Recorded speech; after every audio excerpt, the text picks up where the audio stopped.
তো হ্যালো বন্ধুরা, welcome to my mini blog. তো তোমাদের বলেছিলাম যে 1 মাস পরে আমাদের বাড়িতে কালী পুজো, এবং কালকে আমরা গঙ্গা স্নানেও গেছিলাম। তো আজকে সেই দিনে চলে এসেছে, আজকে পুজোর দিনটা। তো আমিও উপোস রয়েছি। তো এখন আমি সকালবেলা চলে এসেছি ফুল তুলতে। তো ফুল তুলতে অনেক দূরে চলে এসেছি।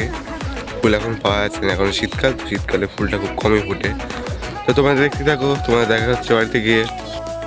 তো তারপরে আমরা চলে গেছিলাম বাতকুল্লা বাজারে এখন আমরা চলে যাচ্ছি। তো রাস্তার গাড়ি আওয়াজে এবং হাওয়ায় স্পিকারে অন্যরকম আওয়াজ হচ্ছিলো, তাই সেটা শোনা যাচ্ছে না ঠিকঠাক করে, তাই আমি ভয়েসটা অফ করে দিয়েছি।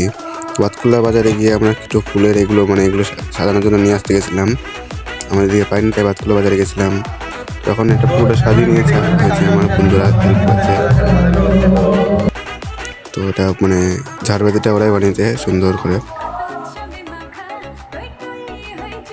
আর এখানে যত আলপনা দেখছো, এটা আমার বোন করেছে, এখনো ভেতরে করছে আলপনা। ভেতরটা বাকি আছে, সেটা দিচ্ছে এখনো। এবং তারপর দুপুরবেলা দাদারা গেছিলো ঠাকুর আনতে, তো ঠাকুরটা নিয়ে ওরা চলে এসেছে এখন।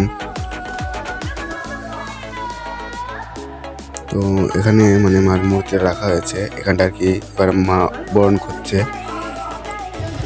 বাড়িতে আর কি পুজোর, তো আমি খুবই ব্যস্ত, এটা করছি ওটা করছি, আমাকে তো সব কিছু করতে হচ্ছে। এদিক থেকে এটা জিনিস নিয়ে আসছি, জিনিস